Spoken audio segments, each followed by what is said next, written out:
This is Sports Inside and Out. Legends of Sports, the voice of Legends of Sports.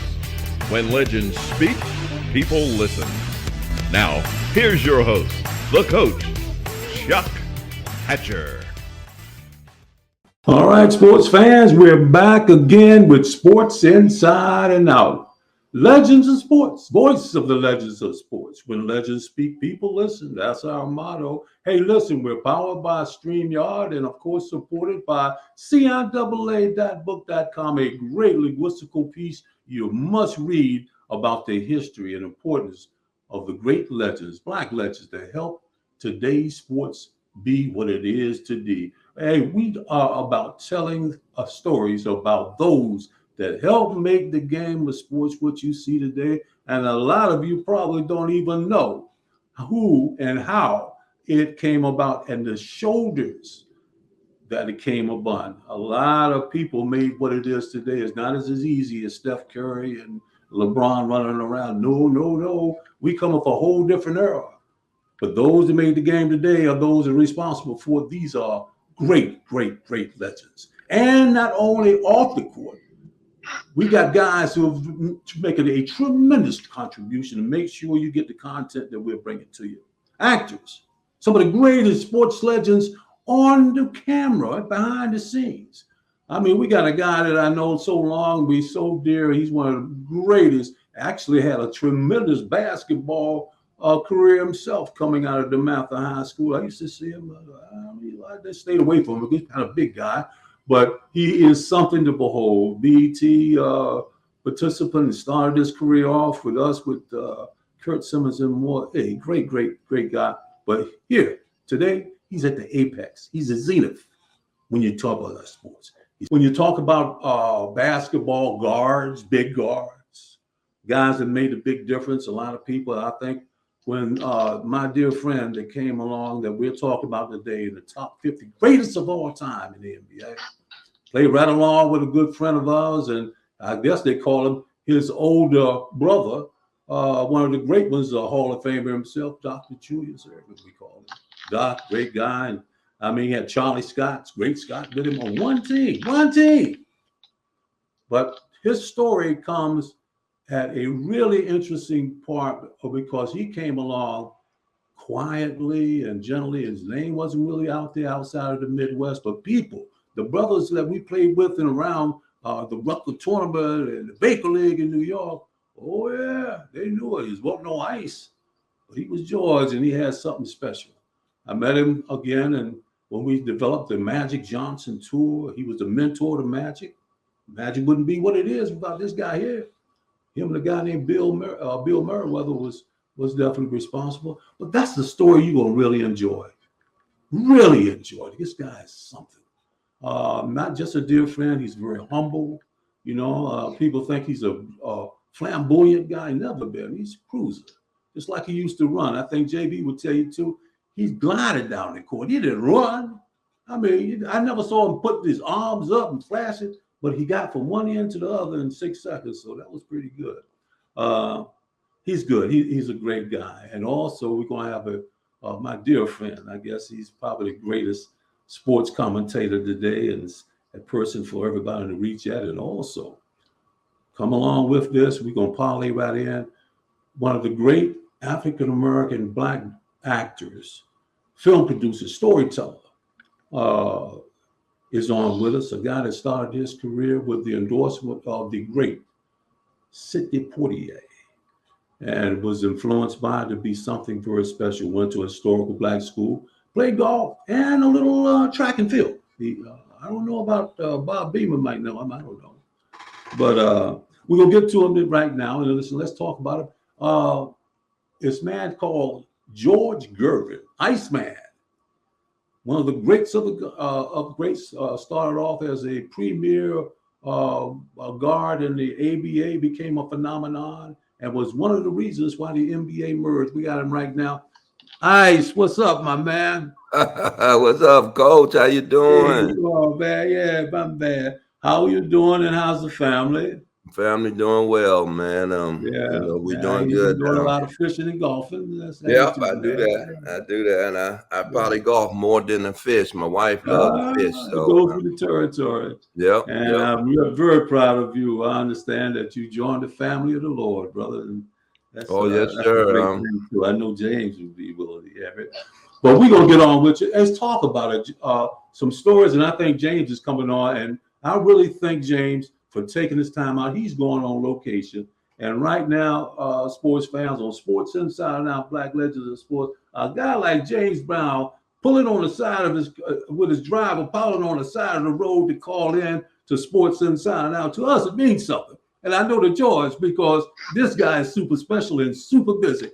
Hey, George, let's talk just quickly because James got a lot to do.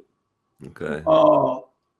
James, you were talking about something about a little incident with George. Let's talk about that. George, this is James Brown, babe. Yeah. Well, first of all, it is a blessing, Coach, to be on with the luminaries that you have on this show. I am very humbled.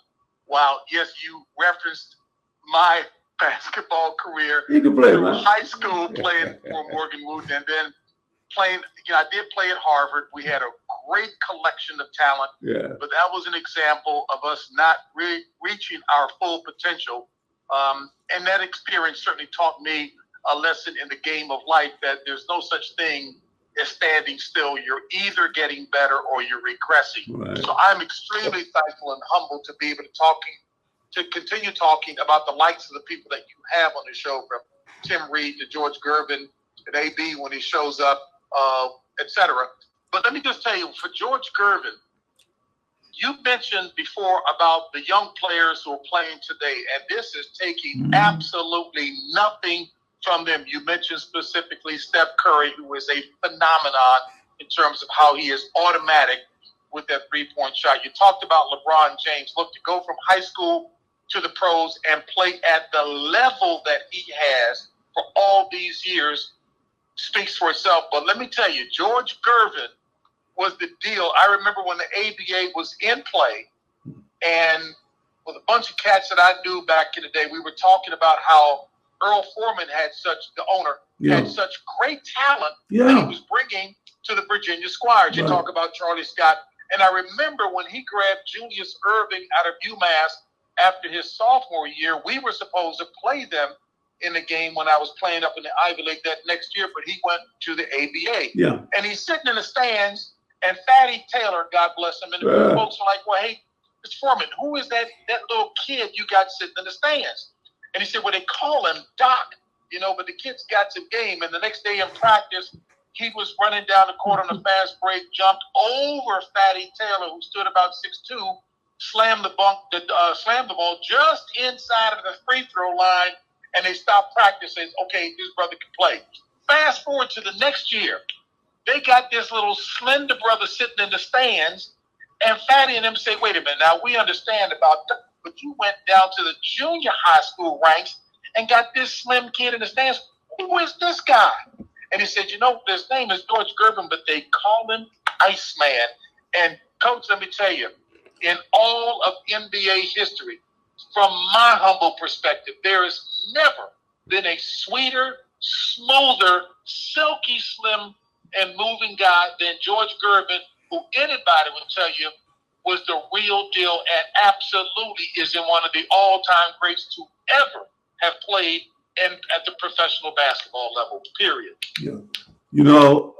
I know George, he's always, that's one thing, his meekness and modesty drives you crazy sometimes. Sometimes you got to pull stuff out of him. I tell you the thing that really, Fatty Taylor, it's an interview we don't have now, but one day we're going to get it on here for you. With the Dream Maker, go to sportsinsidernow.com, hit Tiki Live. That's right, Tiki Live would be on there. We wouldn't be there without Tim Reid. But anyway, we got a station that's streaming called sportsinsidernow.com. Go there first and hit Tiki Live stream. Go in and put on and scroll down to sports and go to channel 31 and watch what's going on, because this is the type of content that you're going to have thanks to Tim Reid right here for all. You got guys like James Brown. You got Ice. I mean, it's hard to get a hold of these guys, but they're doing this to tell the stories so these young people can understand the history of sports.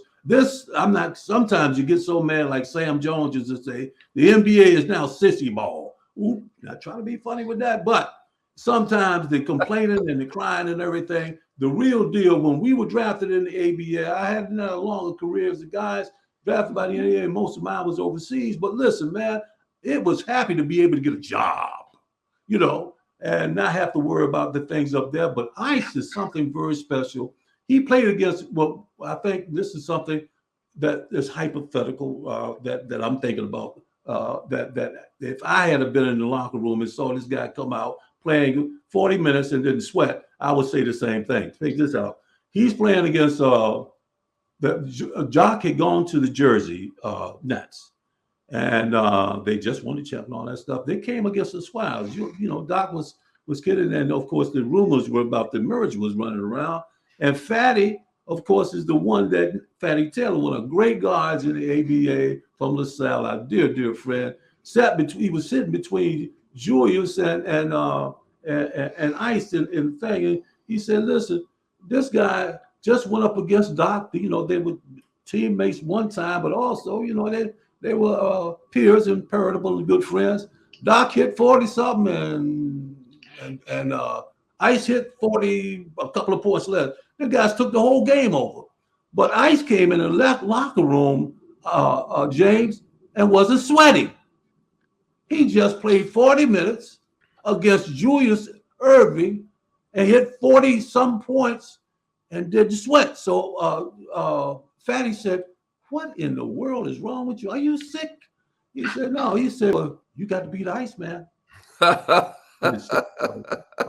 ahead with anything else you want to add to it, George. Please go. What do you want to say about that, Master? Go ahead, man. Anything you want to ask him, James?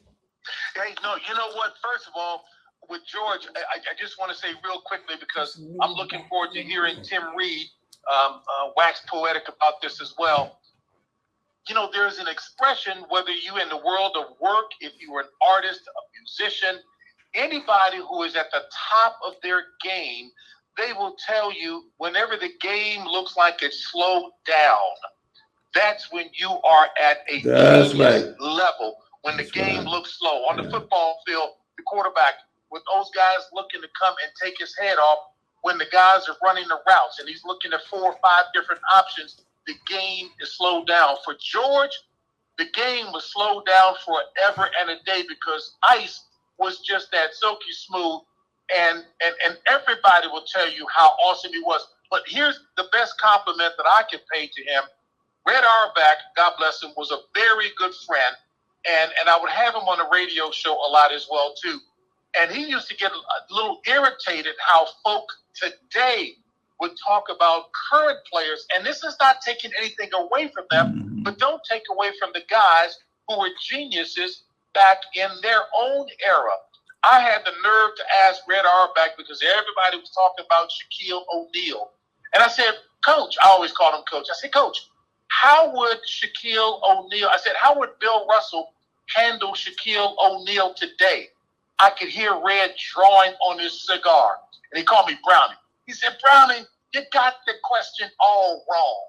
The question is not how would Bill Russell handle Shaquille O'Neal. The question is, how would Shaquille O'Neal handle Bill Russell? Next question. He didn't want to talk about that. His point was when he talked about guys like Elgin Baylor, Jerry West, all those guys back in the day, he said a great player in any era could play in any era. And George Gervin today would be an absolute phenom because of the genius and the skill he brought to the table. Anyway, that's all I want to say about George. I have nothing but big compliments and superlatives about George because he was always very kind and gracious with everybody who came up to him. I can't think of anybody else that I constantly mess with him.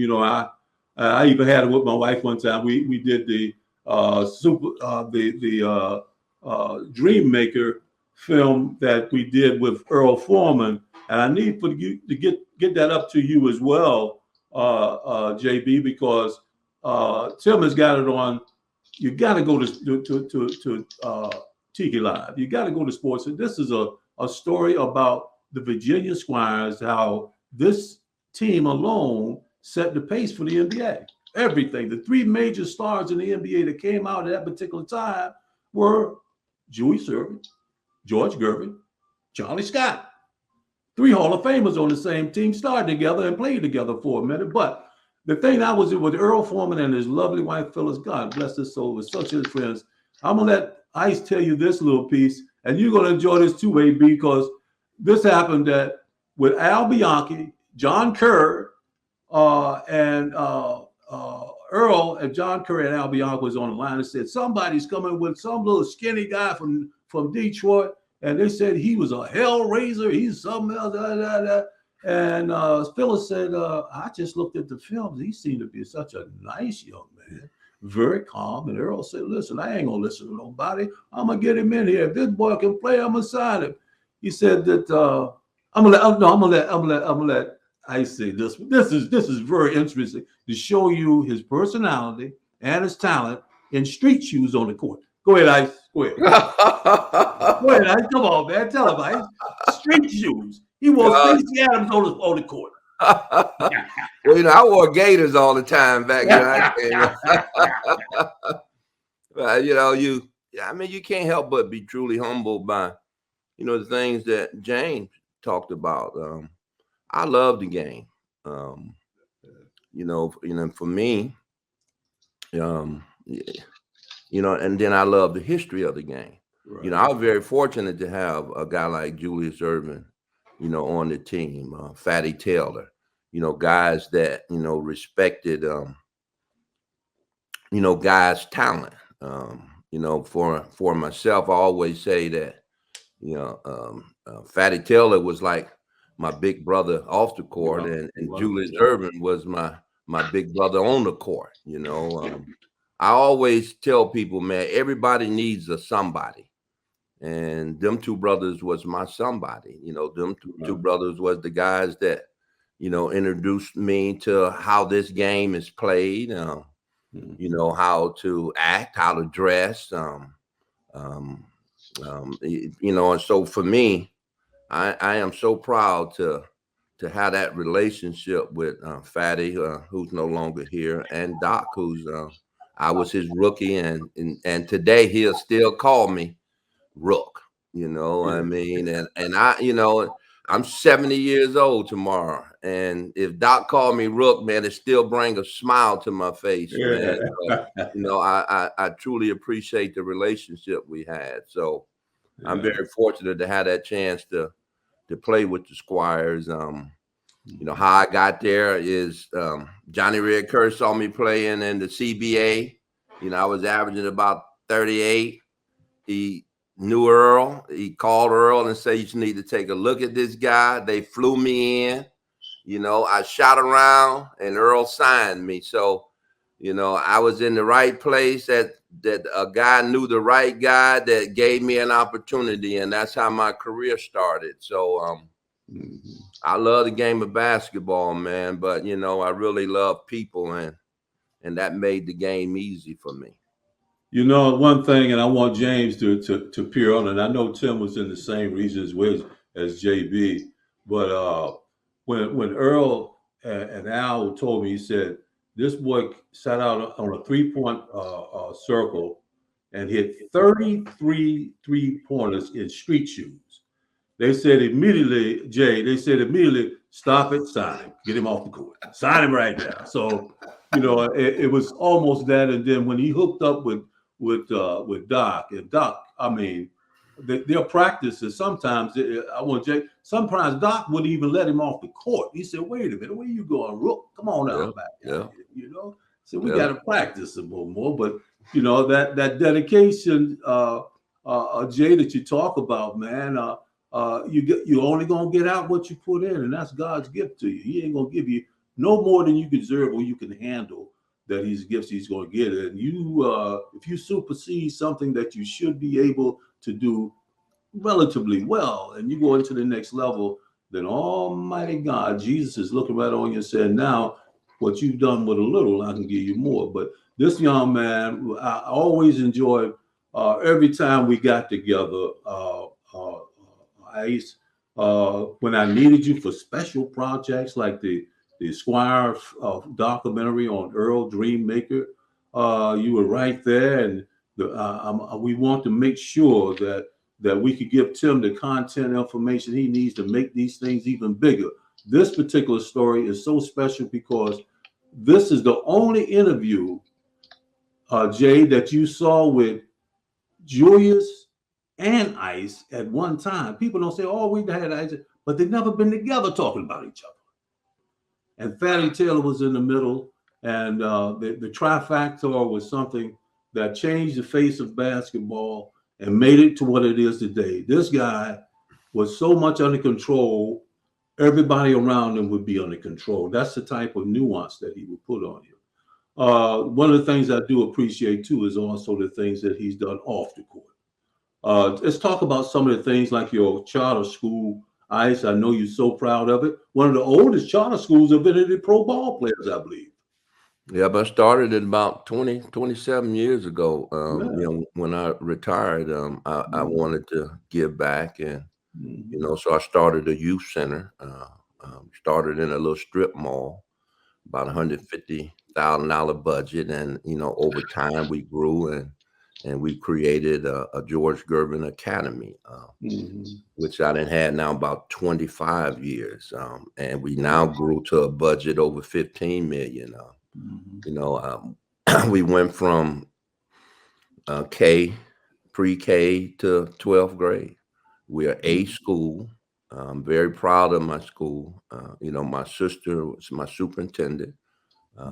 We grew that program, from the ground up. We was the first of 20 charter schools in Texas, and we're the last of the 20 that started. So I'm very proud of, just our organization. When you have a charter school, you be audited every year.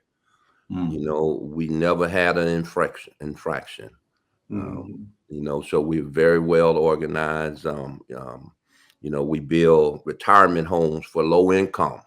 We have two of them in San Antonio, one named after my grandma and one named after me. So we create services in San Antonio. Over the 27 years, we probably brought into San Antonio over $300 million in services. I'm very proud of that. I love what I do. I'm from a product of programs. My mom kept us in programs when we were young, so I know they work. So we created them and continue to create them. I built another charter school in Phoenix, Arizona, called the George Gervin Preparatory. It's been in play now for about 10 years. It's pre-K to 8th grade. Education always been an important factor in my life because I just didn't understand it when I was young. I really didn't apply myself educationally. Obviously, we all know a lot of our youngsters and young kids, put all their eggs in one basket, sports-wise, entertainment-wise, and, and they lack the education. So when I retired, that's what I wanted to do. I wanted to, create a educational base facility because I know so many kids that, want to do what we do, and a lot of them fail. And if you don't have a plan B or a plan C, then, I tell kids there's two ways you can do your 1 to 12. You can do your 1 to 12 in the educational facility, or you going to do your 1 to 12 in jail. It's just that simple, So I love babies. I love children. I know they need us. It's our responsibility as older men is to teach younger men to be better men. I take that very seriously. We can be such a motivating factor to young people with our experience, with our success. I think scripturally, it's important for us to teach kids, about education and Right. how to research Right. and to understand that it's the spiritual appetite that you have to, fulfill. And a Well, lot of talk us to me. just don't Talk to me, understand Ice. that, Talk to me. So Yeah. I'm happy. I've been married 45 years to my bride.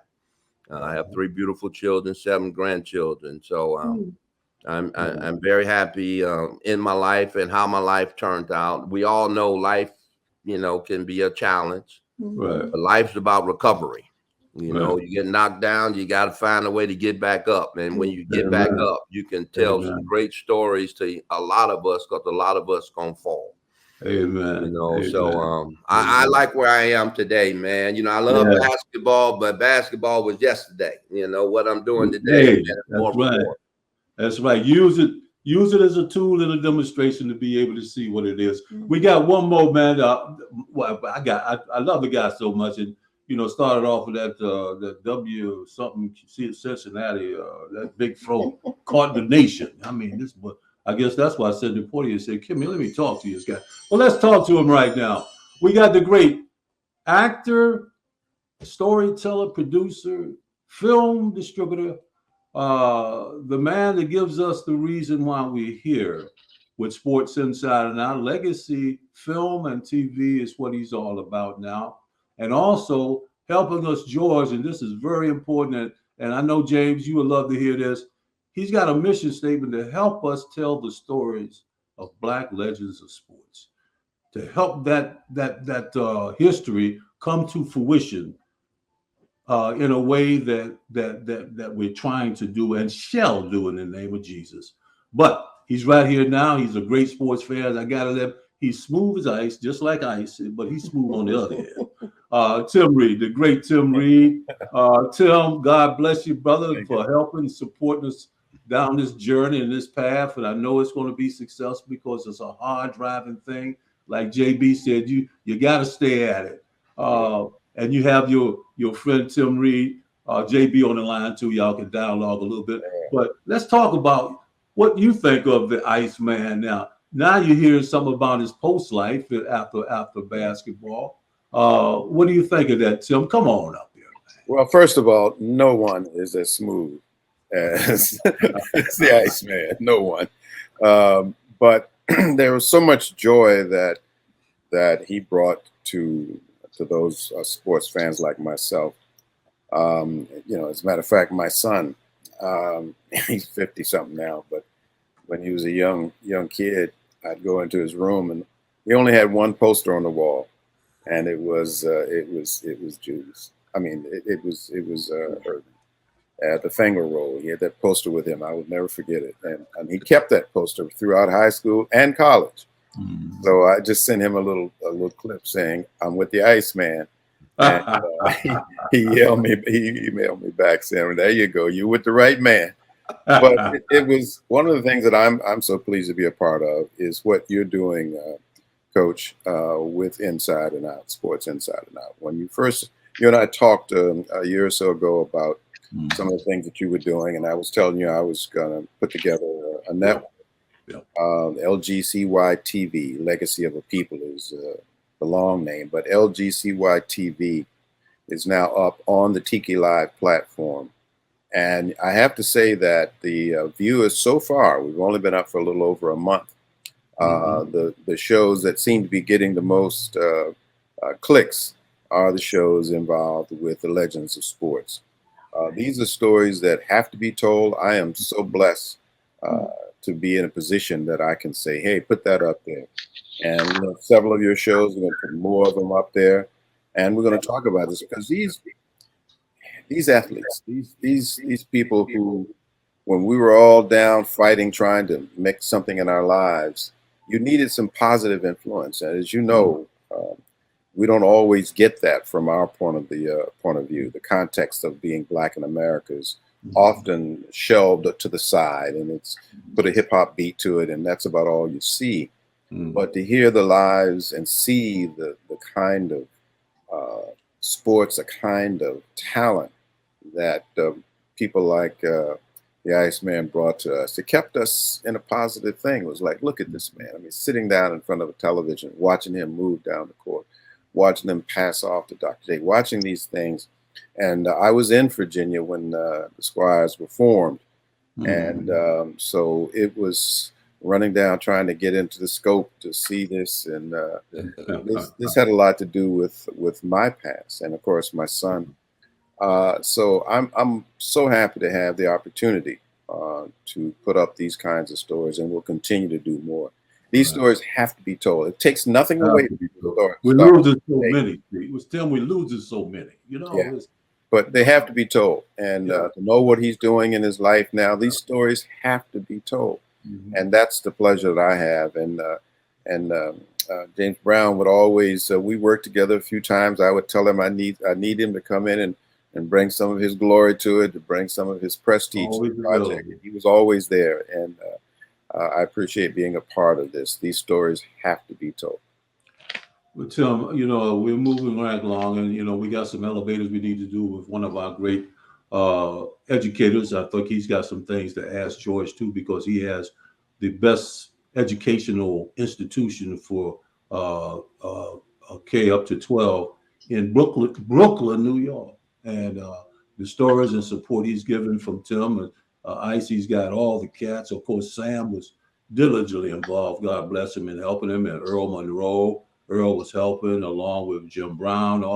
Everybody was coming down to help. I'm involved, and helped me to appreciate the history that I had coming up in Norfolk, Virginia. Tim, with being the first Black basketball player to play in a white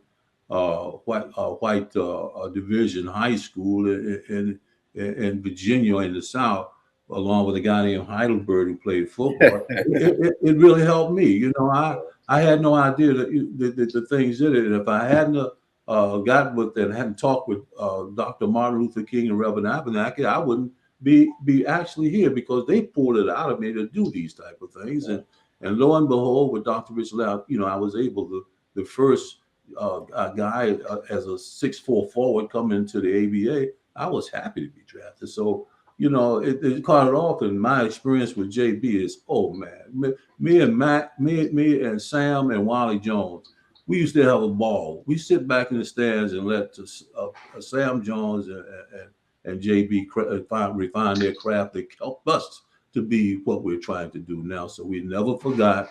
We always came in about that lineage to JB. He's that close to us, along with Charlie Neal. But listen, we got one.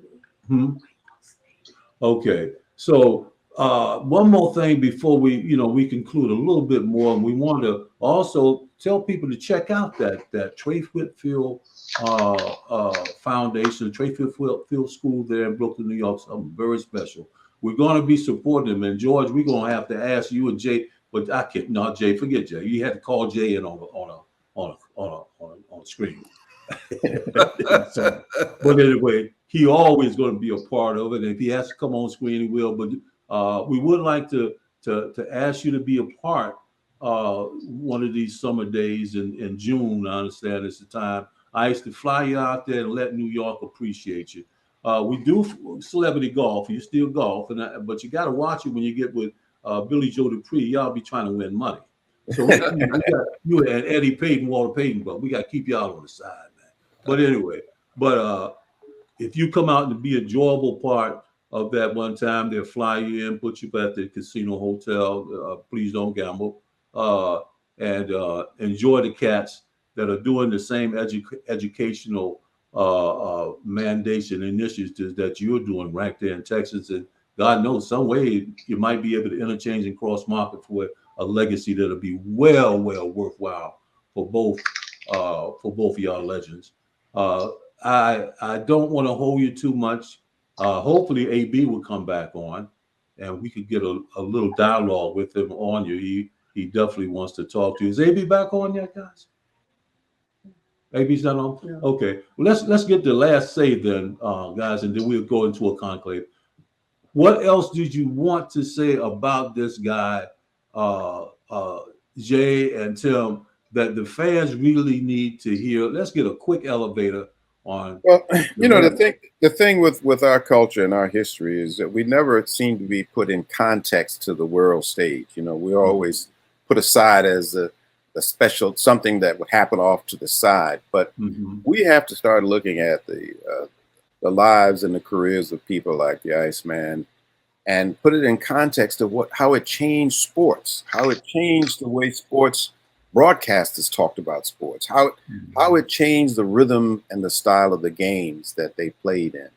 Earl the Pearl, Walt Frey, all these people really brought to the sport something that was missing. You got to remember, back in those days, not that many people were watching basketball.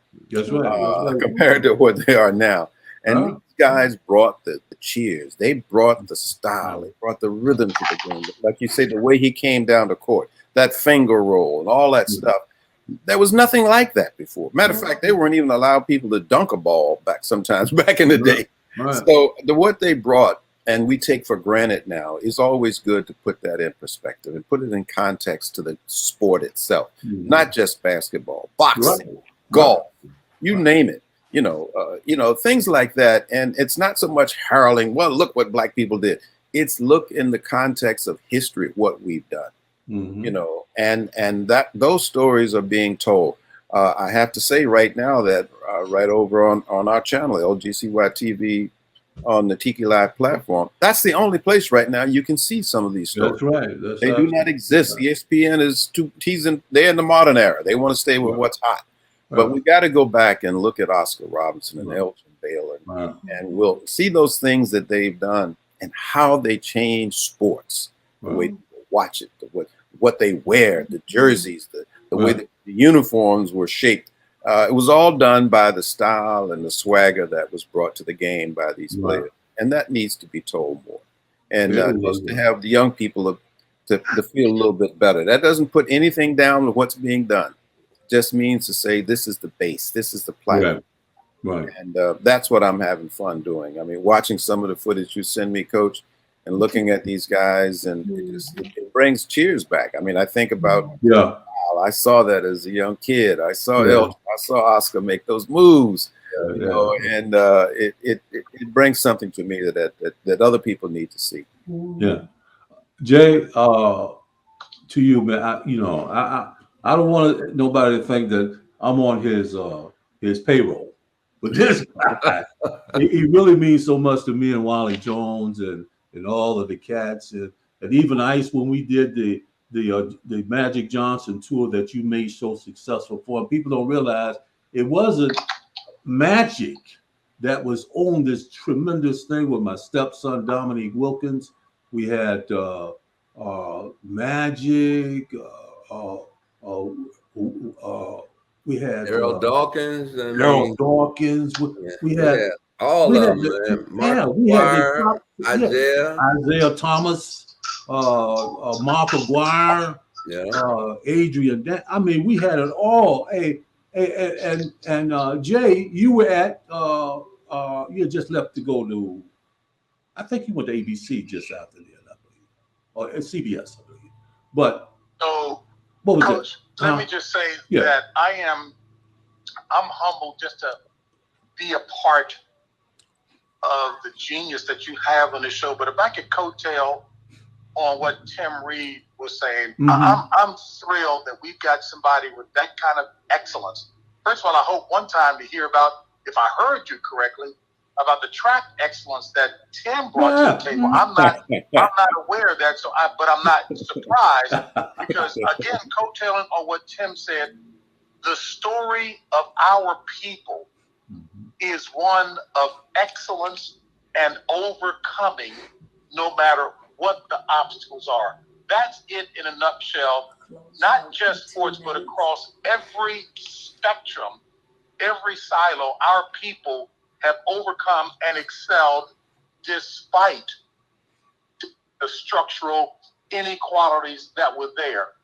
Sports is only one part of it, but I'm more impressed to have heard what George Gervin, I'm sorry I didn't know that, but Coach, I will follow up to get the information on George Gervin. As awesome as he was as a player, and those of us who love the sports, and we will always regale them because of the excellence that they showed. I'm more impressed with what he's doing off the basketball floor. Amen. Now, I don't claim to know George like a bosom buddy, but I knew enough about him that George was not a real talker.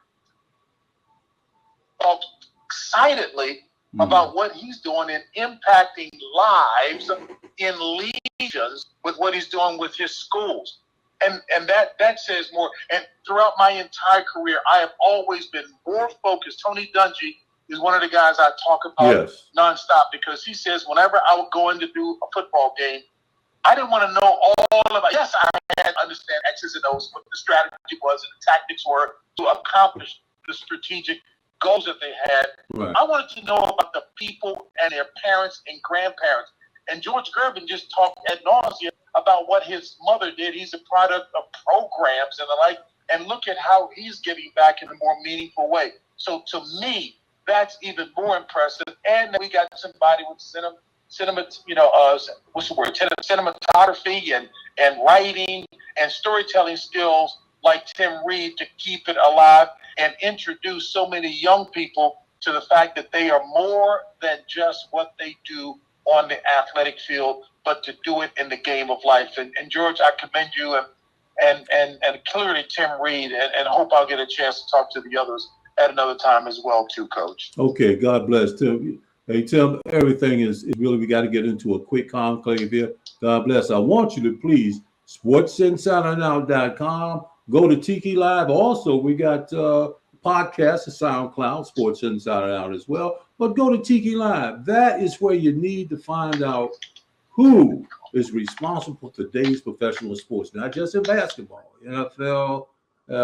track and field, boxing, and all. So we got at WNBA, we got a great story about coming up WNBA's Ice that we're going to talk about some girls that's impactful for the rise of the WNBA and women's basketball as well.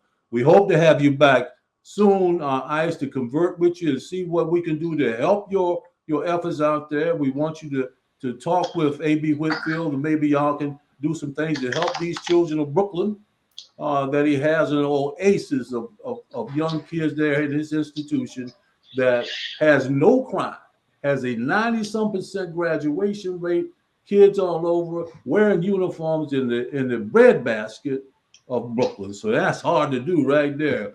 But AB is doing a great job. If AB come back up, AB, give us a quick elevator. He's come back on off a road trip here. AB, we got Ice on. Let's give about 5-minute elevator on what Ice means and what he's doing with his educational institutions there and programs in the Southwest, about what you're doing there in Brooklyn, New York. Give us about 5 minutes of an elevator to do that. Is AB on? Okay. You're on. Well, listen, we're not going to hold James there for any longer. Thank you so much for letting us be a part of your day here on Sports Inside and Out. Legends of Sports. When legends speak, people listen. We're here to give you how and the history of Black African-American sports legends of sports to help our young people in our race as well and America be more learned about the history of sports as it is relevant to today. JB, love you to death. Be safe out there. We're going to be with you very shortly. Hope you can cut away some more times to help some activity. Try to limit that time because you're so busy. George, God bless you, babe. I'll be in touch with you very soon. Tell Bill Merriweather, your ace boom coon and our dear friend, we will get with him as later because he has a story about you as well. And that's basically it, Tim. I don't know what to say, but listen, get ready for this one, Tim. I think we'll have it up very shortly. Okay. And All George, right. our producer, thank you so much. Mike Zilla, my lovely wife, our program coordinator. Thanks a lot. And that's about all. Just thank you for letting us be a part of your day. Thank you. In the history of sports on Sports. And Thank you, JB, Tim. Thank you. Sports. Thank you. Live 31. What's up?